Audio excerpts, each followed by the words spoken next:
Hey guys, what's up? Welcome to this week's video. This week I'm just gonna have a little bit of fun, to be honest. And essentially, I've been playing a little bit of Minecraft, a bit of Terraria, and I thought, that'd be pretty cool. I wanna just be able to like kind of build a world on spawning objects. So that's exactly what I did. Um, this is really simple. You can you can mess around with it and just have a little bit of fun. Um, uh, this project's going to be really basic. Well, not basic as such, but um, what you can do with this, you can build on top of this like really quite a lot. You could probably put a UI system into it to be sort of like pick what blocks that you're going to build, because unfortunately this is pretty static. Yeah, I have to go into the actual code itself to change what objects that I do, but I've done that for a reason. That's just to keep this video nice and short and sweet, and hopefully I can spend all the time explaining the bits I do use rather than having to try and squeeze loads of stuff into a video. So with that being said, another just quick little thing to add. Unfortunately, I have already recorded this video about 3 times, and there's always something which has either gone wrong with the video file or the previous one before this. I'd actually accidentally turned my mic off. So if I sound a little bit defeated in parts of this, that's why. But hopefully this is going to be the last time I record it, and this is going to be the one that you're going to watch on YouTube, so fingers crossed. So let's jump straight into it. Right, okay, that's all loaded up. So I've got a third person template, freshly created, called this one Spawncraft. And first thing we want to do is jump straight into that third person character there. So select your character and edit the blueprint. Alternatively, you can go to the blueprints folder in your contents browser, but you probably all already know that anyway. So right, what we can do, so we're going to be spawning objects in the world, so we're going to need a key to be pressed. Now I'm going to pick the E key, but you can pick whichever key you want. And for this example, I'm just going to hard code this one straight into the blueprint with E space keyboard. Spell it right, and then you should get it. Alternatively, you can go to the project settings and add an action mapping for spawn object and set it to whatever key you like, or you can do this with whatever key you want to. So that's probably the least important bit. When we press the key, we're going to want to spawn a static mesh. Now, the thing with static meshes are, these don't actually tell you in the details panel. However, when you put a static mesh in the world, it's a static mesh actor. And within that actor, it has a static mesh element. So yeah, this is it. So you've got, here is your cube, and that's made up of a static mesh component. And this static mesh component is the part of the mesh class which holds all the data, where its location is, its rotation, and which static mesh it should represent. So which shape should it be? Because the mesh is essentially just shape data. So if you pick this cube, even though I've put a cube in the world, I could change this to a sphere if I wanted to. Just like that. Because this mesh component just takes this data and goes, right, this is what shape you want me to be. This is what you want me to be. Now I'm a chamfered cube. Now I'm just a regular cube again. Same with the material and all the other properties, but we're not bothered about that. It's just this one. Why am I telling you this?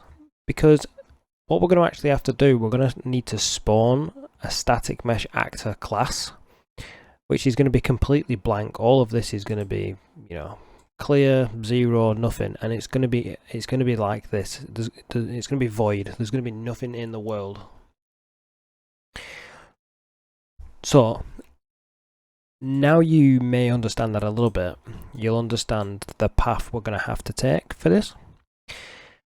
So let's do that first bit to start with. So when we press the letter E, we want to spawn an actor from class. Now that actor is going to be the static mesh actor, which obviously without all the extra details, this is just going to be a blank sort of empty actor in the world.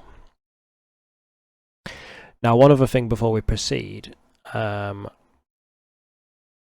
this static mesh actor requires a transform. Essentially this spawn actor node requires a location in the world to put this. So we can just put get actor transform for that. For now, that'll be a good little placeholder. And that's essentially just going to place this actor exactly where we're stood, which it doesn't matter for this point. So once we've got that mesh actor in our world, obviously then we need to tap into this static mesh component here. So then we can set the static mesh and any of the other objects that we might want to mess around with, like, I don't know, the collision. We might not want it to collide whilst we're placing it in the world, but then when we set it, we might want to give it collisions. And its mobility as well. We want to set that to movable, so then we can actually walk around with the cube until we place it. So we've created the static mesh actor. So now we want to tap into that static mesh component, which is highlighted here at the bottom. And then with inside that, we're going to want to find static mesh. Mesh. So we've got a get there. That's not actually what I want. I want to set. Do we have context? Yeah, context is on Y. Let's just type in set. Oh, there we go, straight away, set. Set static mesh. Now, there's two of them here, and one of them has static mesh component in brackets. Now, we've already pulled that out, so if you clicked on this, it'd just double that one. If you've ever wondered why there's sometimes two. Yeah. If you've not done the linking, it'll do the linking for you, but we already have, so we just need that one. Okay, let's tag that up. And what mesh do we want?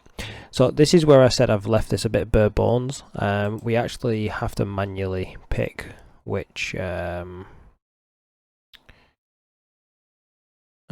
mesh that we actually want to display, or what shape we want. I'm going to go for these linear stairs here. I like those. Yeah, so this is the bit where you could probably build on top of this. I'm not going to do it in this video, obviously, like I've just explained, but it is something that I might consider doing if enough people want it. I guess you could probably set it up like a hotkey bar, 1 to 5 would change different meshes, or even build a full UI system with all the meshes that are available and you can pick which one you have. But for now, I have manually selected the stairs. So essentially if I press E now, I should get a set of stairs underneath me. Well, I think I'd be inside of them actually. I don't know if I want to do this, but let's try it. Fine. Oh yeah, let's get rid of that cube as well. Can disappear, there we go, get rid of that. If I press E now, nothing happens. Brilliant. Okay, we get an error, that's why. So, oh yeah, of course. So, because my character is obviously mobile, it's moving around, the mesh that we've just tried to create would have been a static mesh, because typically, well, we are creating a static mesh, and typically static meshes are static, they don't move. So when you want them to be dynamic, you need to specify that, because by default they're not. That's really easy to do as well. We can just tap into this static mesh component again. So static mesh component, and actually if I remember rightly, I believe mobility is actually a part of the class mobility. Oh, actually, they're in both. Now, because we could adjust the static mesh component as well as the class, I'd always recommend going for the class level one if you get the option to, because it's just a bit higher up. So yeah, so let's just add that in there. Let's set that mobility there to movable. Let's hit play again. Let's just see what happens if I press E now. Okay, yep. For a second then I was inside a set of stairs. Okay, so I'm confident that works. That's pretty good. Now, oh, actually, one thing that I did notice there was, well, apart from being inside it,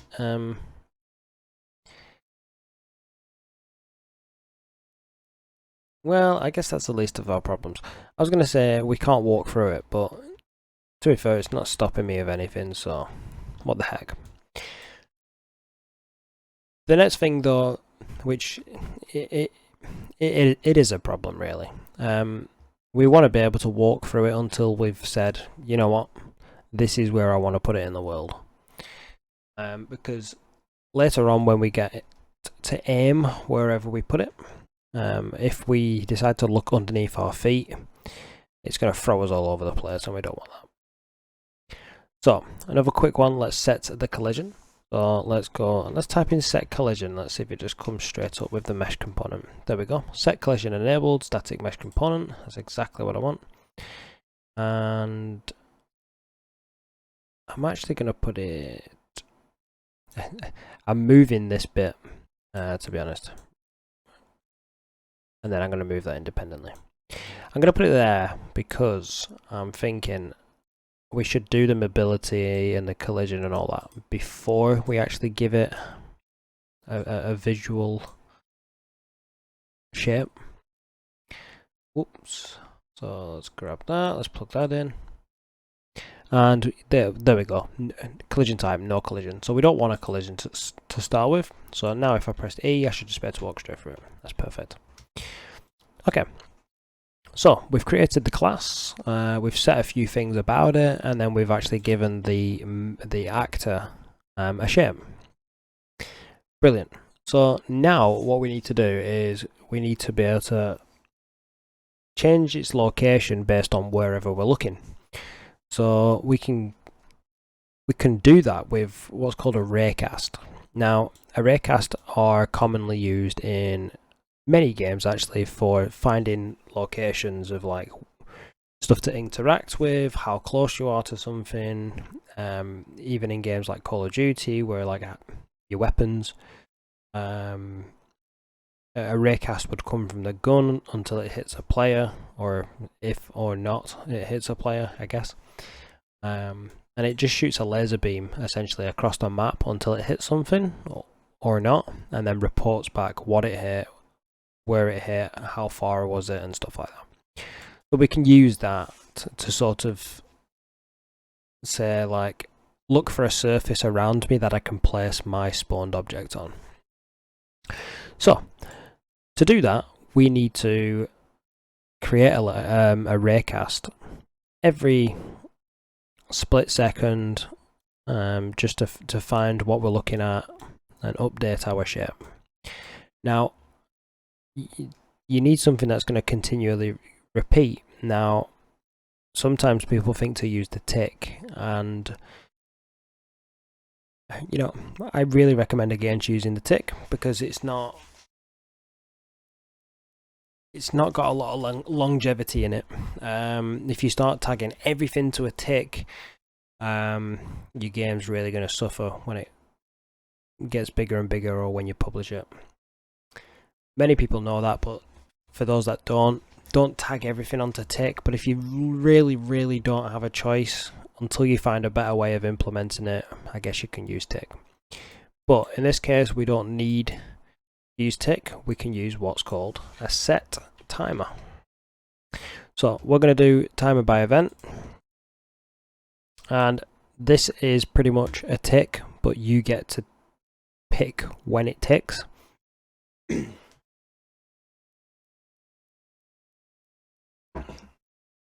because this is my fourth recording, my throat is really dry now.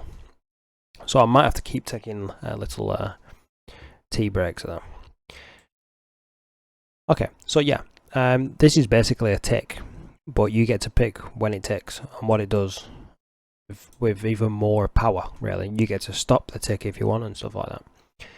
So this is by event, so it's going to need to call an event, but we can determine how regular it does that. So for me, I'm going to go for 0.1. And then you also get the option, do you want it to loop?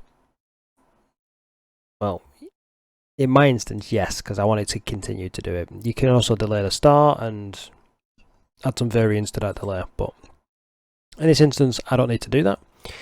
Now, what's it gonna loop through? It's gonna loop through this event. Now, at the moment, it's not connected to anything, but if we drag off that, we can create a custom event. We will just give this one a generic name like find spawn location. Find spawn location, and then from this, this is where we can do our line trace. So let's hit that now. Line trace by channel is what you want to go for. Reason you want to go for line trace by channel is because most objects in the world always have visibility trace channel set to block. So you usually get a reading on all world objects. So it's just the safest one to use by default, unless you know you've customized loads of stuff in your level, you know, but by that point you already know what to use. Yeah, so we'll just stick with this. So like I said, this line trace is gonna fire a laser beam, and it's gonna fire it from a start position to an end position, obviously, which we then have full control over them positions. So we're just going to take like our player as a start and the end as wherever the player is looking at, and then anything that it hits, it will be spat out in this output data, which we'll get over that in just a minute. But let's get this line trace set up for now. So just to keep it really, really simple, for the start, let's just do get actor location. There. Get actor location, real basic. You know, I wouldn't set up an FPS like this, but for what this is doing, this is fine. And then I'm going to show you a new node which I've recently come about. I've never used this really before. This is the first project I've ever put it in, but it was literally only a couple of days ago that I was made aware of this. But it works, so I'm going to use it. There's probably really reasons why I didn't know about it and why I shouldn't use it. But until I get told those, I'm going to continue to use it wherever I feel I can. And that is the actor eyes. So, actor eyes.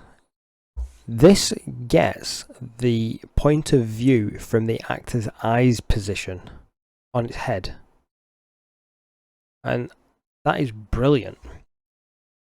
That's kind of like, where are you looking? All in one. And the other good thing is that this, as well as giving out a location, it also gives a rotation, which from that we can get a forward vector. So what's a forward vector? So imagine the eye's viewpoint of being like the direction, and then the forward vector is what's in front of that. So like, where am I looking? Yeah, I guess I'm not explaining that right. How your eyes can move independently in your head, like the direction that your eyes are pointing in, and then forward from that. Okay, that was the worst explanation ever, but let's just say that this gets a reference point of where you're looking at, and this one helps us get what's in front of, or what's directly in that line of sight. This vector helps that get this node helps us get that vector. Oh, I knew something was gonna be said or done wrong in this video, and there it is. I'm starting to mess myself up. Anyway, let's get back on track. So we've got our eye direction, and we've got what's forward of that, and then we get to control how far forward we look, and we can do that by timesing this by a float. So if we do a multiply or a star and times it by a float, and then we can drag off this float and promote it to a variable and save this as spawn distance, and this is essentially going to be the value of how far we can sort of send a line trace to spawn stuff. So if you just hit compile, and with this selected, let's just fill that in with 1500. If you don't feel like you can spawn stuff far enough in the distance, just increase this, or if you think it's too far, just lower it. But this one's a pretty good average, to be honest. So with that, what we can do then is we can get our eye direction, and then we can add our distance back into it. So then we've basically got wherever we're looking, look in that direction 15,000 units in the distance, and then that's where we want our end of line trace to be. I hoped I didn't overcomplicate that. Again, this one's a new node to me, so explaining it is not as easy as it would be for some of the other nodes that I've used a lot of times. But yeah, I hope I didn't confuse you. Yeah. So, overcomplicated line trace, but here we go. So, every 0.1 seconds, now we're going to do a line trace. And that's going to give us a location in front of us of stuff that we've hit, or surfaces that we've hit. And then what we can do is we can get our sphere or staircase, whatever we've picked, and we can update its location to the location of what we've hit with a line trace. And because that's done at every 0.1 seconds, it'll appear like we are just moving it around in the world. And then we'll sort out setting it there. So to access this line trace data, you get it from the hit result structure, and what you can do if you drag off this, it gives you the option to break it, and you're breaking it up into its individual pieces. One of those pieces is location, but you've got distance, time, if the hit was being blocked, what normal did it hit, did it hit an actor, is it hit a component, what bone did you hit of that actor, all sorts of stuff. But again, we just want really basic location. Now we're going to need to plug this into something, so let's just drag off here and let's do a set world location and rotation. It's predetermining a type. It doesn't matter, we're going to delete that. So just with the mesh bit selected, delete that. So we are going to need to fill that target in, but for now, let's just plug that location in. Now we've got the location, you can click this little arrow again and it will condense it down for you. And for the new rotation, I tell you what, we can just get the actor rotation. Essentially this just means that by giving the actor rotation in here, the sort of staircase or whatever is going to try and match our character's rotation. So typically we're going to be moving towards it, but that'll become clear in just a minute. So now we need to get the reference to our little spawn here. So let's drag that all the way across, and that has come out as the root component. Is that what I want? Do I want the root component, or do I want the static mesh component? Static mesh component. Drag this all the way over to that. Can we make this look neater? Probably can. Drag that down to there, and then select all of this, I guess. and drag that like that. Oh. So it's not the neatest, but it'll do. So what we're doing. So we're spawning the mesh actor class, we're setting its mobility to movable, we're setting the collision to no collision, we're giving it a staircase shape, and then we're finding a location to move it to. And that's really the last thing that we do. So that just leaves us now to kind of cancel this process and have its location set forever. So the way that we can cancel this loop or stop this loop and decide its location's fate is by using this return value on our timer. Essentially what that does is it gives you, by using this return value, you get a timer handle, and if we promote that to a variable and set it to timer handle, I guess, I would give it a better name actually. Instead of just timer handle, let's call it spawn lock timer handle, just so then we've got some sort of useful reference to that. Yeah, so inside this you've got some brilliant utilities for stopping this timer. So you've got time. Is the time valid? Can you invalidate the timer? Clear and invalidate. Now this is a good one. This one should have just been renamed to stop and reset, because that's all that does. Clear and invalidate, stop the timer and reset it, and wait for it to be triggered again. And that's exactly what we need to do. So I'm going to go for a left mouse button press. So I'm going to press E to spawn and then left mouse button to set. I'm going to grab my spawn lock timer handle from the left here, and I'm going to drag off that, and I'm just going to type in clear, and it should be the only one. And I'm going to take that. Okay, let's have a little play. So we're in the world. I press E. Very nice, very nice. It's jittering quite a lot. I think I might need to increase that timer speed, because basically the reason that it's jittering like that is because it's only doing an update every 0.1 seconds rather than every fraction of a second. So you can see that the stairs just pass through us there nicely, and when I click, its location's set, but I haven't set the collisions back. So let's do that. So we need set collision. So what? I'll just copy that and paste it. You can do that with either Control W for duplicate, or you can press Control and C and Control and V, and that'll copy it and then paste. We're going to need a reference to this guy. Yeah. I'll tell you what, let's just pop it there like that.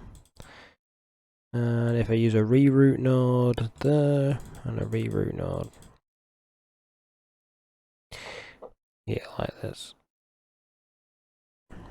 Yeah, that should be fine. Okay, that looks all good.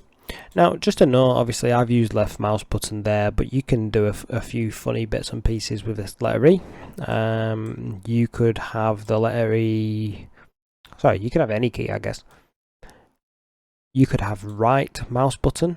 When you hold it, it generates a part, and then when you release it, it does this clear and sets. So you could spawn everything with one mouse key. Alternatively, you could use a flip-flop and have the same key do both actions. Now, if you've never used a flip-flop, I have got a video where I show you how to make like an on and off switch for a torch. But I'll quickly explain. A flip-flop, if I press E now, what would happen is I'd do this spawn actor, and when I press E again, it's going to go out of this B here. So it's going to do this code down here instead. When I press E again, it's going to do the spawn actor. So essentially you can only do one thing at once. So it has to do that, and then it has to do that, and then it has to do that, and then it has to do that. That's pretty good, because what it does, it limits you from being able to spawn about 100 cubes in one go. which if I, let's just undo that, you'll see here that if I press E, and I've not yet set this, if I press E again, it's left one in the world there. So this is the one that it kind of never got set, so it still has no collision because we've never pressed the left mouse button. So that's like a bug of it. And then this one over here, which I did click, this one's kind of messed it up. So both of them are kind of messed up. So if I press E again and click, oh, and that one's not working now either. So let's have a look at what we've done with it. Oh, the collision there. We didn't actually set that back to collision enabled. So let's just double check to make sure that that's not the total bug. So we hold E and I press E again and then click. I should be able to walk up this one now. Yep. And then this one. Yeah. So that one's still transparent because we never did that left mouse click.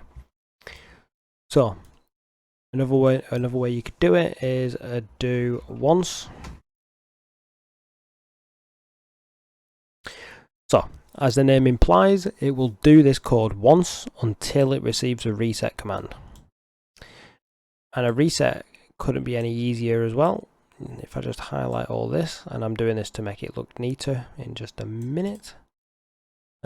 Once we've completed that, let's reset that. Drag that over a little bit. Yep, so I press E, I spawn all this, I'm updating its thing, and only when I press the left mouse button can I reset this, and then I'm allowed to press E once more time. So if I press E now, I've got this. If I press E more times, nothing's happening until I place that one, and then now I'm allowed to place another one. Okay, so I think we're more or less there actually. Now, one other thing you may have noticed, obviously this staircase, its anchor point is in the bottom left hand corner, so it does spawn offset. If you are limiting yourselves to mainly stair sets, we can fix it. Really simple to fix. So what you can do is from this location, there's two ways you can go about this. You could delete that line by holding Alt and then going to a location and splitting it into its components, which takes up loads of space. Or you could do this. You could drag off it and type in break. So if you would have split this, which is what I'm going to do now, I'm going to split this new location one into its 3 pins. You'd get exactly the same. It's just this break hit result looks cleaner like this, so this is why I've chose to do it like that. So break vector. So for the X and for the Y, and the Z, they're going to be exactly the same. But for the Y, which is how off center this is, I tell you what, the Y is actually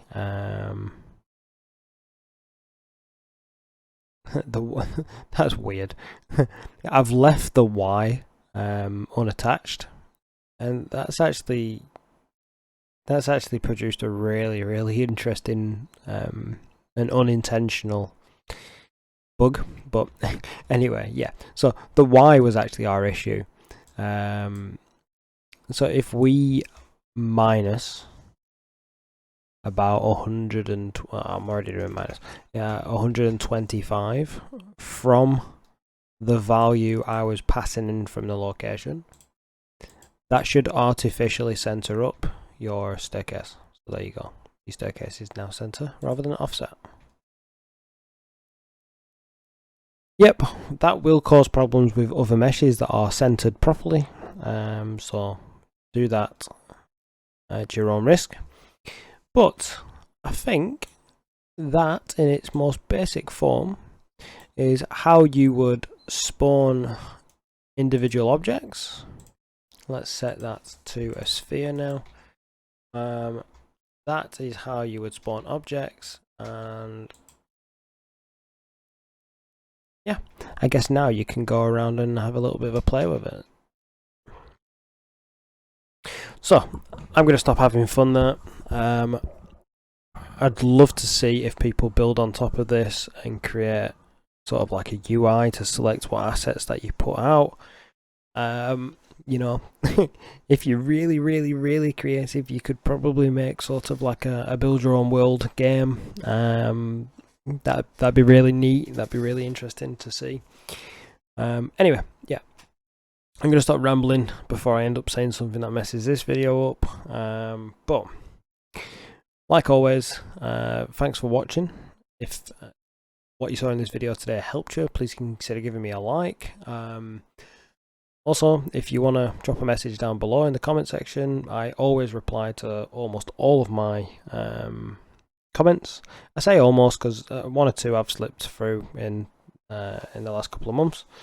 But I am definitely on it now, and I will reply to your message no matter what. If you want to see more content like this, consider subscribing. And if you want any requests or anything like that, please leave them down in the comments below. And if I can, I'll get through to them. Or if not, I will reply to you and tell you why, or if I've got something like this already written down in the pipeline. But enough rambling from me. Thanks for watching to the end, and I'll see you in another video. Thank you.